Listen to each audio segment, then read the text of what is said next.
feel like I've now got a renewed sense of vim and vigour when it comes to these Mercuries. There was a slight concern that they were going to make me look like a stupid, incompetent person who just does everything in the most wrong way possible. And that was all true. It was quite stupid. It was quite wrong. But we're doing it this way now. Yeah, I mean, the DAS was just too easy to sand to be able to completely make that feature out of it and expect to be able to sand it perfect without sanding it away. That was the problem. So now it's a hard plastic ridge. So I've been sanding down the plastic ridge itself using 80 grit to get, well, just to get it level and get a bit off, and then coating it with DAS, and then the DAS is what will... I've already got the shape using the 80 grit. Now all I need to get is the fine surface, and that's where the DAS comes in, and that's where the DAS is good, and then eventually we'll go on to the putty as well. So that was a few on and off things that I did, and you can see that I've got the gold one kind of caught up to it a little bit as well. So with the red one, I can now just sand it with carefree abandon and not worry about making the thing down the middle that's completely made out of really easy to sand modelling clay disappear, which is what was happening, because it's a hard plastic ridge now, and I'm not going to get that plastic ridge to disappear unless I get the 80 grit out again, which I'm not going to do. It's going to be like 500 grit maximum from this point on, and it's only going to get less and less and less. I've figured out as well that you can be a little bit more bold in terms of actually attacking the surface now. I feel confident enough now to be able to get a scraper like this and just literally scrape the DAS that's not needed. Like the DAS was just a little bit high on that side of the ridge, and I can just make it completely go away just by scraping it with the Stanley knife blade, using the actual metal as the surface to sort of aim to. And I can do that and not worry about ruining everything, because like I say, the central feature is made out of hard plastic now, and that's not going to change. The other thing I did wrong as well was deciding to try and get the sides of it smooth before the central feature, and it's not. The rib down the middle, that's the bit you need to get right first, and then worry about the bits to the sides. I didn't really need to worry too much about getting the kind of where the engine used to be, the sort of area, the kind of framework around that, if it keeps showing through or whatever. I don't really need to worry about that like I was either. That's something that will just go, basically. I should be able to just colour sand that away just using some fairly thick paint just on that area alone. So we don't even need to think about that yet. I thought I'd just draw it on with like acrylic marker just to say, but no. The only way I was going to really be able to tell where I am was putting a decent coat of paint on, so that's what I did. It's not too thin, it's not too thick, just a bit of bronze. And you can see now it's made a lot more progress just in that. I mean, bearing in mind, this is we've barely even started yet, and it's already looking a lot more like something that's actually going to turn into what I want it to turn into. It's already looking like a much more likely proposition in terms of it turning into something good than the old method did 10 videos in. So the gold one's got a little bit of a head start. I haven't put double layers of plastic on this one because I didn't sand the front area down quite as deep and quite as mercilessly as I did on the red one. So in theory it should be just about caught up at this point. So that's after a good bit of sanding, and then I'm just going to paint it in the same colour, and then we can compare them directly and see exactly how they're getting on. So I mean, obviously it's not a race. There's nothing really at stake for one being done in front of the other. But if we look at them now, I've tilted them up like that so the light catches them, so we can actually see where that sort of central rib is going.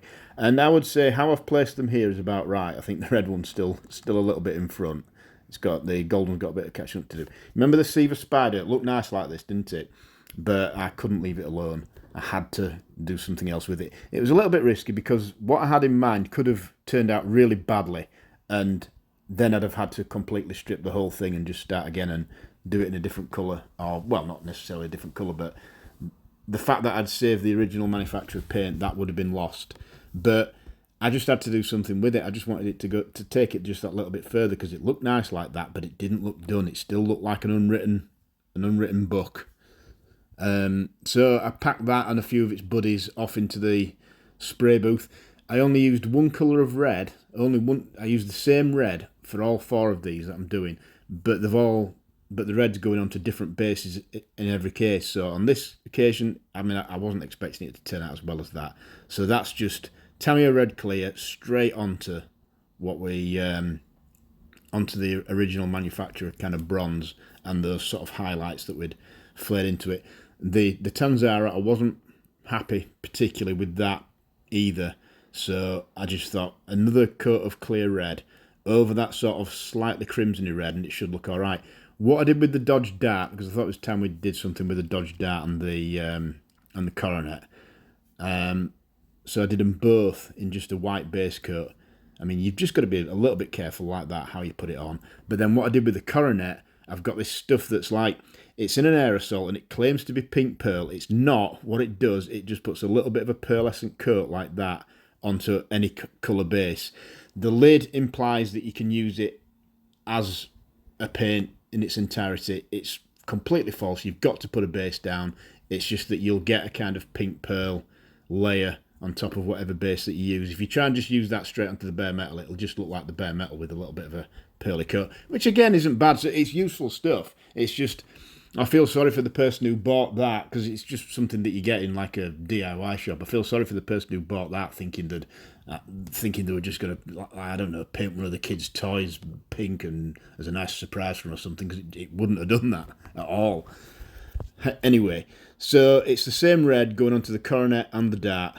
I did film the Dart being done, but I got it at the wrong angle. You couldn't really see it, so never mind, that's that. I really couldn't have expected the Spider to turn out better than this, though. That was more than I could dared hope for. Oh yeah, you remember the Ranchero from the last video that we just did that 10-second thing on the grill? Yeah, that's how that turned out. Not bad for 10 seconds. So that's the Seaver Spider done completely. There's nothing left to do with this now, but you don't really get the full effect of it until you take it outside when it's sunny.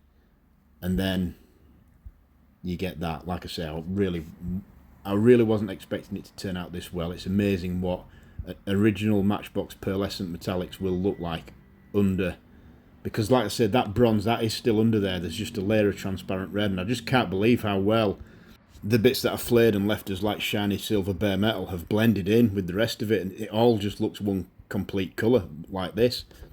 So the Dodge Demon and the Coronet have had the paint now.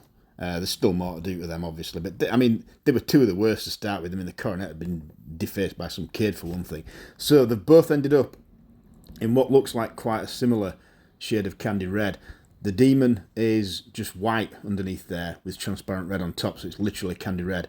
The Coronet, it's a little bit different because it's got that pearl pink mid coat. Now the Daytona that's next to it here, I did a similar thing with that, but that was on a silver base, and look how different the red is.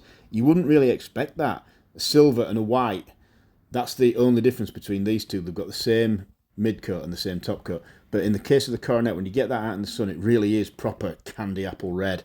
And the Tanzara, or Danger Mouse's car as I like to call it, because it does look like it a bit, it was pretty rough. Wasn't the worst thing ever, but it was pretty rough. Now I am completely 100% happy with the paint on that. It's done. All it really needs is just the wheels rechroming, and that's it. This thing is done. I am happy with it. More than happy with it. Wasn't really expecting that, because it was a little bit disappointing how it was before in terms of how the consistency of the finishing thing. So I didn't think just a quick blow over with transparent red would do all that for it, really.